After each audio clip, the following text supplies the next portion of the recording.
Good evening, good morning, good day, wherever you are. Welcome to this Lucara Diamond virtual town hall meeting. Very happy to have so many of you with us today. And this is the second virtual town hall meeting we're doing. And I think most of you know that we used to do this in person in Stockholm back in the days when that was possible, pre-pandemic. And hopefully we can do that again. But on the other hand, we can gather a larger audience when we do them virtually. My name is Robert Eriksson. I work with Investor Relations, Media Contact, Corporate Communication for the Lundin Group and for Lucara. I'm joined today also by my colleague Aisha Hira, who's the Vice President Corporate Development for Lucara. And I think the Lucara story is still very exciting, as we're going to hear tonight. Some really exciting expansion plans into the future. So without further ado, I would like to hand over. But before I do that, I wanted to say that questions will be answered at the end of the presentation. And you can submit your questions through the Q&A function, which you will find at the bottom of your screen. So just type in the questions, not the chat function, but the Q&A function. And we'll make sure that all your questions gets answered at the end of the presentation. And with that, I would like to hand over to Lucara Diamond's CEO, Ira Thomas. Thank you very much, Robert, and welcome everyone. Really pleased to be providing you with a good update on Lucara today. I think it's actually a great time to be revisiting our story. We are experiencing a very buoyant diamond market right now, and we think the fundamentals are the best they've been in more than 5 years. So it's a great time to be revisiting this sector. And of course, Lucara, despite the challenges of the pandemic, has had a very busy and productive year in 2020, and we're looking forward to some exciting developments in 2021. I will be making some forward-looking statements, so I do encourage you to review this cautionary statement, which is available on our website. Just as a bit of an overview or reminder about Lucara, we are a high operating margin mid-tier diamond producer whose flagship asset is the 100% owned Karowe Diamond Mine situated in north central Botswana. And this mine really continues to be known as one of the world's most important producers, excuse me, of very large, high value diamonds. Since 2012, we've produced over 3.2 million carats that have generated revenues of more than $1.7 billion. And I think we always like to point out as well that Lucara has returned a significant amount of capital to its shareholders. Between 2014 and 2019, we delivered $271 million out in dividends, which is well in excess of the capital that's been invested in the project and company to date. In 2019, we did make a deliberate decision to suspend the dividend in favor of investing our future cash flows in a very exciting growth opportunity, namely the expansion of the Karowe Diamond Mine underground and extending our mine life out to at least 2040. And I will be talking a lot more about that towards the end of the presentation. In addition to recovering, very large white diamonds, Lucara really has become well known for its approach to innovation. We are a company that is incorporated a lot of new technology in our mine design, as well as in our sales process. And I will be talking about our sales strategy in a couple of slides from now as well. We are the first diamond mine in history to have included or utilized XRT recovery technology as our primary diamond recovery method. And that in turn has been really important because it's allowed us to recover our largest, most valuable diamonds without damaging them. And we are in fact the only diamond mine in recorded history to have ever recovered 2 + 1,000 carat diamonds. And on the next slide, what we're looking at is some of our historic diamond recoveries, and including those 2 plus 1,000 caraters you can see there, the 1,109 carat Lesedi and the largest diamond to ever come out of Botswana, the 1,758 carat Sewelô. And on this table here, we're really emphasizing the importance of Karowe as a large stone producer. You know, in 8 short years, you know, Karowe has become, you know, the dominant producer of large white diamonds. And in fact, if you look at the 62 top rough diamonds recovered greater than 300 carats, we account for almost 25% of those. And we have 4 diamonds in the top 10. So in reflecting on kind of where we've been and where we're going, I think it's important to start out with some commentary on the diamond market and what's happening in that space. And, you know, what we saw at the height of the pandemic is rough diamond prices coming under tremendous pressure. Fortunately, we saw that pressure ease quite quickly, and we have experienced a V-shaped recovery in the rough diamond market, with prices rebounding nicely towards the fourth quarter of 2020, and those prices have now continued very strong into early 2021. And so we really see the pandemic as having interrupted a market that was already in recovery. And, you know, it has been a challenging few years for the diamond market overall. We had experienced a lot of pricing volatility in 2018 and leading into 2019. However, a lot of that volatility started to resolve as we saw polished diamond stocks come down dramatically in 2019. And what we're seeing right now is much better balance between rough and polished. And fundamentally, we've seen overall rough diamond supply on the decline. This is something we've been predicting for a number of years, but it's finally starting to manifest. The Argyle Diamond Mine closed its doors last year. They were a significant producer of small diamonds, accounting for almost 10% of global market share. And we now, looking forward, know that there are no big new developments coming along that really can impact that declining supply curve. So our outlook for diamond prices remains very strong. And we see this again as a good time to be revisiting the diamond market and the opportunities in that space. Just a note about COVID, we were declared an essential service by the government of Botswana early on in the pandemic. So our mine has continued to operate at full capacity, albeit adhering to very strict protocols with respect to social distancing and hygiene. And our operations, I'm pleased to report, have continued basically to meet guidance in terms of carats produced and tons processed. And we've also been able to continue to operate safely. Obviously, this continues to be an ongoing effort, and our priority is the health and well-being of all of our workforce and the communities in which we're working and operating.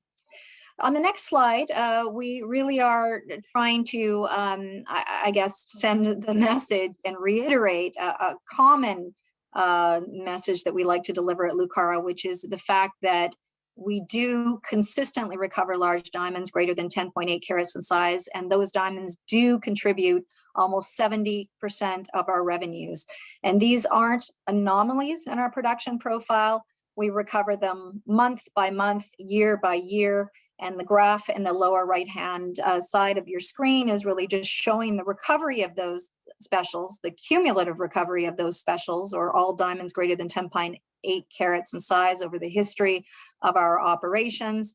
And since 2012, we've recovered close to 190,000 individual diamonds greater than 10.8 carats, 21 diamonds in excess of 300 carats in size. And as I mentioned in the outset, 2 diamonds greater than 1,000 carats in size.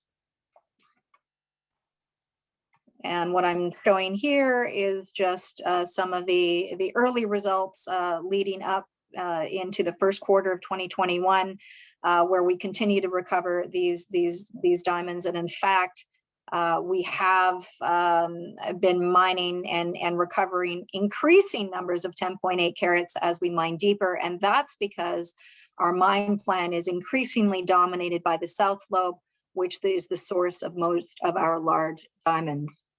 So as I mentioned in some of the and the slide on the diamond market, we did experience extreme pricing pressure for our rough diamonds beginning at the end of the first quarter in 2020. As a result, Lucara made a deliberate decision not to sell any of our large high-value diamonds after Q1 of 2020. Rather, we entered into a very strategic and novel committed supply agreement with a manufacturing company based in Belgium. And this group, which is referred to as the HP Antwerp Group, have since become the largest diamond manufacturer in Europe. And the way that this agreement works is, rather than selling our diamonds as rough, we're actually entering into partnership where we manufacture each and every one of our plus 10.8 carat diamonds. And we are ultimately paid an initial price on an estimated polished outcome, which is determined again using technology. We're using state-of-the-art scanning and planning technology. And then once that diamond is actually completed and sold into the market, if there's any differential between what we estimated and what we actually achieved, we are paid a true up, less a fee and the cost of manufacturing. The advantage of this arrangement is that we were able to start selling polished at a time when the polished market was performing much better than the rough diamond market, but it also allows us to sell our diamonds more regularly. We are delivering diamonds bi-monthly, and that is delivering us much more regular cash flow. And of course, we are also earning more money on many of these diamonds that have gone into production with HB. In addition to that relationship, we've also fostered and forged an important relationship with Louis Vuitton, the world's leading luxury brand. And we've entered into 2 collaboration agreements with Louis Vuitton and the HB Group in respect of 2 of our large exceptional diamonds, the Sethunya, which was recovered almost a year ago now, which weighs in at 549 carats and is quite possibly one of the nicest diamonds in terms of quality ever recovered at Karowe, and that's shown in its Louis Vuitton case and in the center of the screen. And we also entered into a partnership around Sewelô, the largest diamond to come out of Botswana. So really what we've done in this collaboration is really tethered the producer together with the manufacturer and ultimately the luxury brand. And the goal is that, in line with LV's long tradition of personalization, we are working together to craft a very beautiful, bespoke, high-value diamond jewelry collection from each of these diamonds, targeting Louis Vuitton's global customer base. And in the case of Sethunya, which is the most valuable of the 2 diamonds, we are guaranteed to receive payment no later than the 4th quarter of 2021. And in addition, we have negotiated with LV that any diamond jewelry sales generated from the manufacturing of Sewelô will provide 5% of all those retail jewelry sales will be invested into Lucara's community-based sustainability programs in Botswana. So, that really covers off what we're doing with our large diamonds, greater than 10.8 carats in size. In addition to that, Lucara is using technology to transform the sales process for our diamonds under 10.8 carats in size. And for those of you that have been following the Lucara story, you will remember that we bought this technology, the Clara technology, back in 2018, and we've been very busy commercializing this technology, and we began selling diamonds through Clara in 2019. And what has been a really important silver lining, I think, for Lucara throughout the pandemic is the continued interest in Clara, as people have been restricted from getting on a plane and traveling to buy diamonds. So when we saw interest in Clara really kind of completely go through the roof throughout the pandemic. Our customer base, which, we entered the year with roughly sort of 21 buyers on the platform, that increased by 178%. We now are sitting with 83 buyers on the platform, and we are maintaining an active wait list. And like our relationship with HB, the whole goal with Clara is to create a more efficient marketplace using technology and really working hard to deliver diamonds based on actual demand coming from our manufacturers and our partner brands. And so, Clara eliminates the need to visually inspect diamonds in person. Basically, our buyers can buy diamonds from anywhere in the world. And, what we've seen in selling diamonds right through the pandemic is that increasingly, this is the way the world is going to go. And our ambition now with Clara is really to ramp up on sales of third-party supply. We did start selling third-party supply in 2020, but the next big milestone, I think, for Clara and the platform is to open it up and secure some sizable orders of third-party supply. That's a primary objective for 2021, and we are making good progress with that, and we expect to be able to talk more about that in the second half of the year. So on this slide, we are providing some 2021 highlights. I think I've covered off a number of them already. The one piece that I have not spoken about is an important achievement in respect of our underground expansion. We have been working to secure a supplemental debt financing to complete kind of the cash that will be contributed from continued open pit operations at Karowe. And I'm really pleased to report, and in the first quarter, we did actually secure credit committee approvals from 5 mandated lead arrangers for a financing package of up to $220 million. We are now in the process of completing all the documentation in relation to those approvals, and we expect to be able to draw down on that cash in the second half of the year. And just as a reminder, the majority of the capital required for the underground expansion will come out of cash flow. And in addition to securing those credit committee approvals, we did enter into a 24-month extension on the HB supply agreement that I spoke about a few slides ago. Just as a reminder, Lucara has maintained a strong balance sheet historically throughout the pandemic and continues to do so with cash and cash on hand. And in addition to securing the credit committee approvals for the supplemental financing package for the underground, we were able to extend the working capital facility with RMB, and they've now taken on the full extent of that facility going forward into 2021 as we work to complete the larger financing.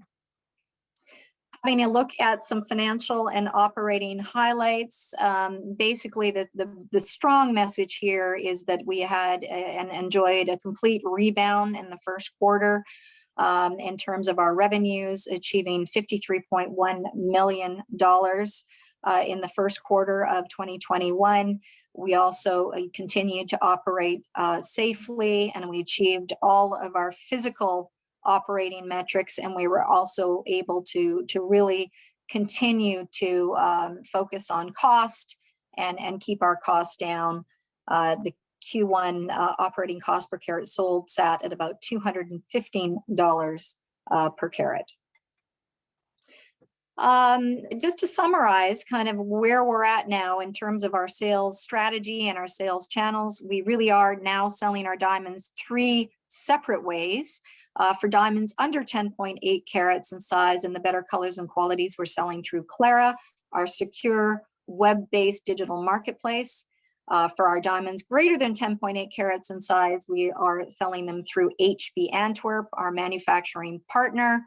And I should note here that these results do not reflect the inclusion of several large high-value polished stones due to the timing of sales. So you will see that move around from quarter to quarter.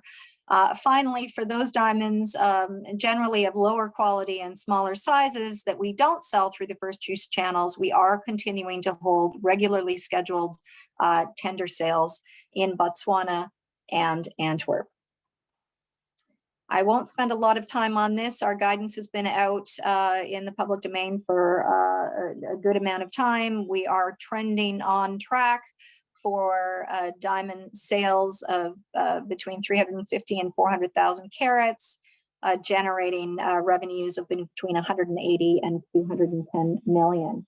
And now what I'd like to do is just spend a couple of moments talking about the underground, and I am going to flip to another presentation to give you a little bit more insight on our efforts for the Karowe Underground. So if you can just bear with me for one moment as I switch to that presentation.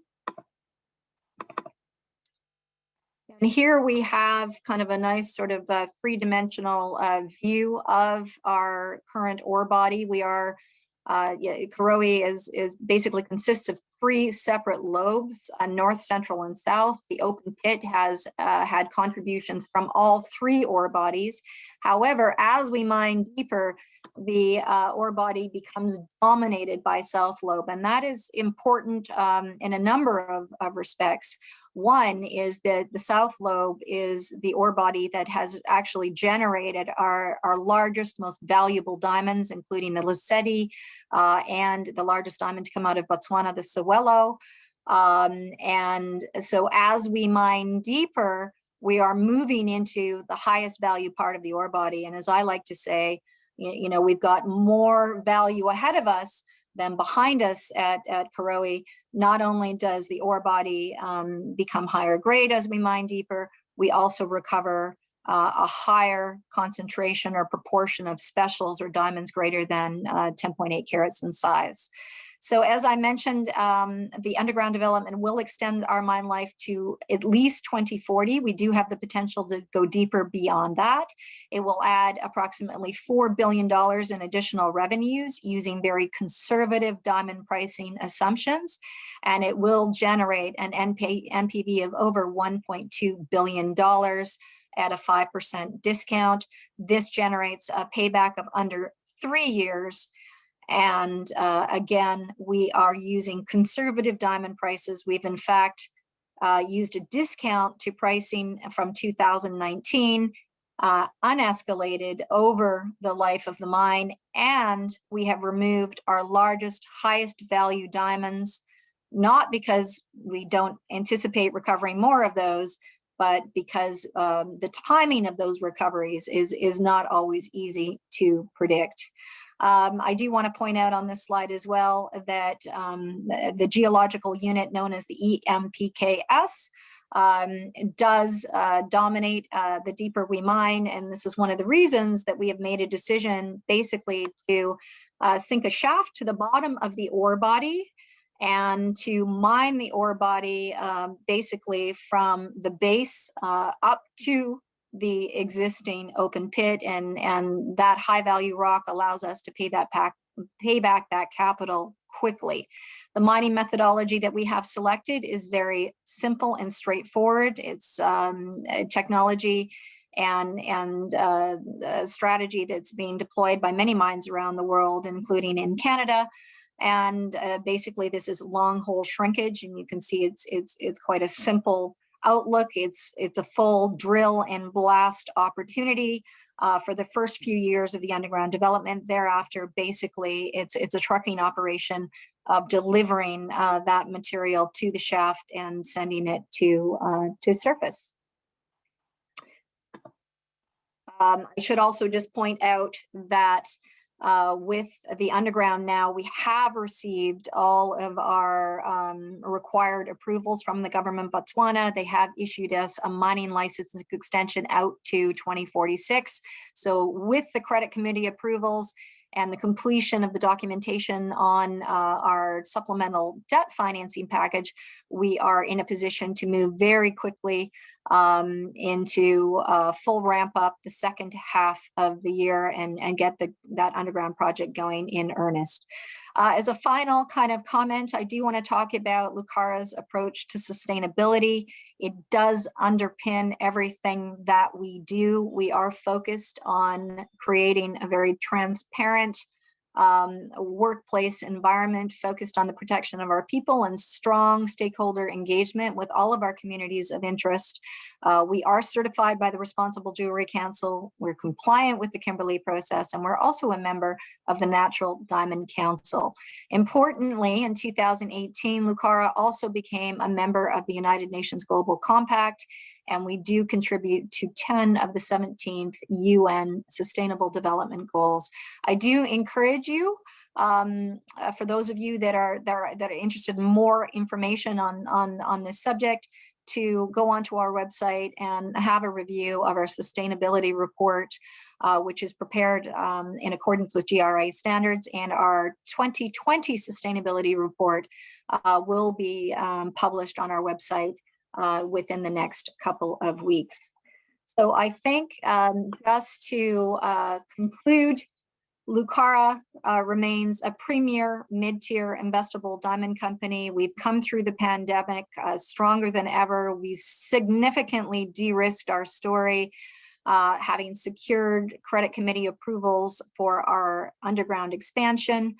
And we also have an exciting story that is evolving with Clara, our proprietary web-based digital marketplace that we feel has the potential really to get to the next stage in 2021, and ultimately could be as important to us as our mine itself. Thank you very much, and I'm very happy to open it up to questions now. Thank you very much, Ira. And I remind everyone that questions can easily be asked by the Q&A function at the bottom of the screen. And we have some interesting questions from shareholders. So let's get right onto it. The first one, how does your underground grade of 15 carats per ton compare to what you have been mining in the past couple of years? Great question. The majority of the ore that we've delivered from the South Lobe in the pit to date is averaging between 11 and 15 carats per ton, per 100 tons rather. So as we mine deeper, we get to closer to 20 carats per 100 tons. So the grade is increasing quite significantly. And I think it's important to point out that the overall weight percentage of large diamonds greater than 10.8 carats in size goes to in excess of 10% versus the 4 to 5% weight percent that we've been enjoying kind of in the open pit as we've been mining North, Center, and South Lobe material over the first 8 years of our mine life. Thank you, Ira. And the next question is on the HB sales agreement. It has been extended once. Do you expect it to be extended further? Is this the way forward for Lucara, or is it a temporary thing? Yeah, I think we're really starting to see the benefits. We'd initially committed to selling our diamonds through HB until the end of 2020. We didn't start up the agreement until July. So what we realized at the end of the year, as our diamonds were starting to kind of, complete the manufacturing process and ultimately get sold, is that the benefits of the HB agreement were slowly starting to be realized, but we felt that we needed more time to understand the benefits of this arrangement on a run-of-mine basis. But I'm pleased to report that as the market has recovered and more of these diamonds have now gone through the full cycle, we are starting to see the benefits of selling diamonds this way. Not only are we achieving more for our diamonds, but I think what's really important to understand is that we've really helped to protect the value of our large high value diamonds by selling into actual demand, as opposed to, you know, selling into pricing uncertainty or volatility, which we experienced during the pandemic. And the next question is about whether you can give us any sense of what the range of revenue realized in 2021 on specials could be, specials that you have already identified. Listen, we are very comfortable with the guidance that we put into the public domain right now. The market is strong, but we are not at the point where you know, we would feel that it would make sense to change that. So I would say, you know, stay tuned on that one. The market is continuing to be strong, but we're still managing, you know, a challenging time through the pandemic, and I think there is a certain amount of uncertainty in front of us. So we feel that the numbers that we've put out there are reasonable. And as we always do, we will continue to update the market if we really feel that guidance should be adjusted. Thank you, Clara. And the next question is about the inventory and the inventory, and what could the value of the inventory be? Tricky question to answer, I guess. Well, I mean, to be clear, you know, Lucara doesn't maintain inventory. You know, there is diamonds in the pipeline, some which have been manufactured and those which haven't. But we are not maintaining, you know, an active inventory of diamonds. Our goal is to mine and sell those diamonds as quickly as possible. So for our under 10.8s, you know, they immediately get placed onto Clara. And then for our plus 10.8s, they immediately go into manufacturing. So it is tricky to estimate exactly when the final polished will be sold, which is why in our 24-month extension with HB, we did negotiate some slight adjustments to that arrangement, which really ensure, you know, that we are getting paid the initial estimated polish price as early as possible, that we feel, you know, really reflects what we could have expected to achieve had we sold those diamonds in the form of a traditional tender. And then the top-up payment comes along, you know, as those diamonds are sold. We do expect, as our relationship matures, and HB, by the way, has been investing heavily in you know, upsizing its business. And so as a result, the time cycle between, you know, receipt of a rough diamond to, you know, final polish sale has definitely condensed. And as we go on throughout the year, I think we'll see that reflected in our financial statements. And those timelines definitely will shorten. Thank you. And I think the Lucara shareholders have really enjoyed the dividends paid over the years. So there are a few questions about reactivating dividends, and have you been talking about that, and when could that be announced, and when in time could dividends be reinstated? Yeah, listen, I think for those shareholders that have been, you know, part of Lucara's story since the beginning, I mean, one of the really extraordinary things about this ore body is that it delivers some, you know, very nice surprises on occasion that really can move the dial in terms of cash and our cash needs. So, you know, we have gone out to secure a debt facility for the first time ever in the history of the company in support of this expansion, because, you know, as we pointed out, there's a lot of value still ahead of us, and we think that underground development is probably the best you know, growth opportunity in the diamond space today. So we want to, you know, we've redeployed the cash we had traditionally dividended out into this investment. We think it's important. There are certain limitations or restrictions, you know, at the beginning here as we work to get that underground built.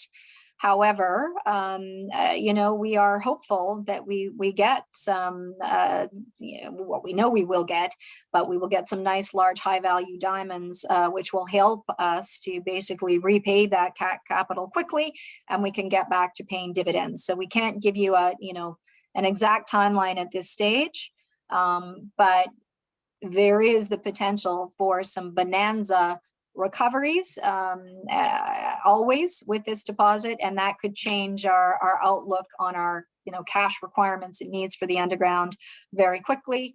And our hope is that will happen, and that we can get back to paying dividends sooner rather than later. I'm glad to say that we're getting a lot of really good questions here. So let's get on to the next one. In terms of suppliers and contractors needed for the expansion, are there challenges in securing them and the teams around them, given a COVID situation and a mining industry that is really heating up globally? That's a great question. I think for us, we've really been able to kind of ring fence that risk around inflation in particular, because we've been operating in Botswana for 12 years. We obviously have strong relationships. We have the most important contract as part of the underground expansion is in relation to shaft sinking. And we have secured our contractor and all the equipment required for that. We have, continued to invest in the underground even through 2020 and prior to securing this additional supplemental cash. And so we feel we're in very good shape that way. Most of our suppliers and supplies are coming from South Africa, so not more globally. So inflation is something that we think we've been able to manage and mitigate well to this point, and we don't see that as a big risk for us going forward. The shaft sinking is basically a 5-year contract that we've entered into, and that equipment basically is all on site today. Thank you, Ira. And when it comes to Clara, could you elaborate a little bit more what hear from the producers? What are their experiences now, having tried selling through Clara for a while? We've had one of the challenges with COVID was that a number of our peer group of producers really struggled in their own operations, and so it was a challenging year on balance for the industry. And so, a lot of those producers, and we had a number of which were ready to do trials on Clara, that necessarily delayed those trials. So we've had to re-engage with them, going into 2021 to get that going. I'm pleased to say that there has been good engagement, and we are kind of moving forward with that. But I think what was very clear through the pandemic with all the producers is that modernizing the sales process, which, by the way, hasn't changed for over 100 years in this business, is really an imperative now. Everybody recognizes that the way we've sold diamonds traditionally is completely antiquated. It's inefficient. It's inflexible. And so there's a lot more interest in Clara now post 2020 than there was going into 2020.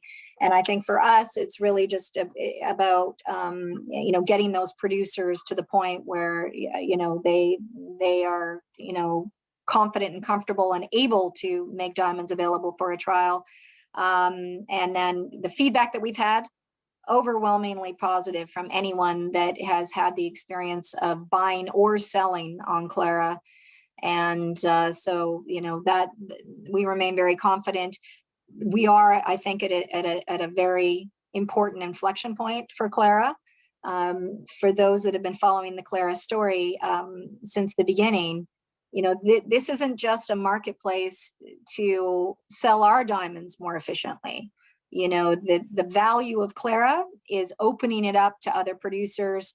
It's really a volume story. We want to see as many diamonds transacted through Clara as possible. That's how Lucara will make its money. And so we are, I think we've clearly demonstrated through the pandemic that the demand is there. We're sitting now with 83 buyers and a wait list, and they're very anxious to buy more diamonds. We need more diamonds to sell. And so being able to demonstrate that demand to our producers is obviously very, has been important and positive. And now the next step is, okay, let's get some diamonds onto the Clara platform. And I think the one misnomer we've really had to work hard to address is that if you sell on Clara, you can't sell your diamonds any other way. And, what we're saying is, look, you don't have to sell all of your diamonds through Clara at the outset. Just try it. See how you do. See how it compares to how you're selling traditionally. And I think once producers sort of recognize that they don't have to completely shift their thinking, that they can sell their diamonds through multiple channels, as we do at Lucara, that they've become a lot more comfortable with the idea of trialing it. We're so confident that they're going to achieve superior results that we are very encouraging for any size of trial for our sellers, just to gain the experience and understanding of how the platform works. The next question is quite a technical one, and it's about whether you're able to mine and draw from two separate levels at the same time, and consequently deliver more ore to the mill that it can currently process. Meaning, can we look forward to mill and processing expansion leading to an increased production? Yeah, listen, we've looked carefully at the production throughput rate, and we, after doing a lot of optimization work on that and consideration, at this stage, we don't think it makes sense to expand the mill throughput rate. One of the things that's great about this project, and when we talk about it with investors and analysts alike, is that it really is a brownfields expansion project. We're not looking to invest a lot more money into existing infrastructure. We're simply going to be moving from open pit to underground. We're sinking the shaft, and we're going to be delivering kind of the same throughput. However, because of the increased grade, you will see our carat production increase. So we'll have a similar throughput through the mill. However, we're almost twice the grade at 800 meters below surface as we are, in the current open pit. And I think that we'll see obviously an impact on our cash flows, and that is why we're able to pay back that $514 million capex so quickly, in under 3 years. Thank you, Ira. The next question is about the lack of a De Beers Botswana sales agreement and whether that is affecting Lucara in any way. No, it's having no impact for us. That's an important one, obviously, for the government of Botswana. They're very focused on that, but it really has had no impact on our operations. As I mentioned, we were very pleased to receive a mining license extension from the government of Botswana at the end of 2020, which has basically given us the green light to march forward. I would say that De Beers and Botswana, despite the lack of an agreement, have announced that they are looking at a $6.5 billion investment in the expansion of the Jwaneng diamond mine in Botswana, which I think is a very positive development for the market overall. It really signals that De Beers has got a very positive outlook on the diamond market. That's a significant investment for De Beers and Anglo Americans. So we see that as a positive development and a further testament to the market fundamentals looking much stronger today than where they've been over the last several years. And I think we have the last question here, and it's a shareholder who would like you to go into a little bit more detail about the market situation for small versus larger diamonds. Yeah, listen, I think that's a great question. We saw, in 2018 in particular, some real pressure in small diamonds. And for a while, it was really only small diamonds that really were impacted in terms of weak prices. However, eventually that weakness extended into the larger stones as well. And it really, I think, was a result of overall challenges, particularly within the middle part of the pipeline, the manufacturing part of the business. We saw challenges with these manufacturing groups, particularly in India, where we saw banks starting to stopped lending into the midstream, and then we saw the demonetization of the rupee. All of that kind of created volatility. So, it started as pricing weakness in the smalls, eventually kind of migrated into the large stones. And, but overall, large diamond prices have been much more stable and less volatile, ultimately because they're rarer, and it's a slightly different kind of distribution and marketplace. What we are experiencing today is overall buoyancy throughout the market in all sizes and classes. We will see if that continues. But in general terms, we do see more pricing volatility in small diamonds versus large diamonds. But it is a continuum, and it's always good to see strength across all size categories in that space. Thank you, Ira. And with that, we have no more questions from the audience. So I would like to thank everyone for joining us today. And we're looking forward to get back and update you in a few months again. And it's great to have so many of you joining us. And we're looking forward to have you aboard for an exciting journey together with Lucara. Thank you, Ira. Thank you very much, Robert, and thank you all for participating today. We're really looking forward to actually coming back to Sweden and presenting in person next time. But it is really heartening to see the level of participation, and I just want to emphasize that we're really excited about where Lucara is going. We feel that we're really well positioned for another strong inning here. We are extremely levered to an improving diamond price environment, and excited about our growth opportunities and plans for both the underground expansion and Clara. Thank you very much for your time, everybody. Thank you.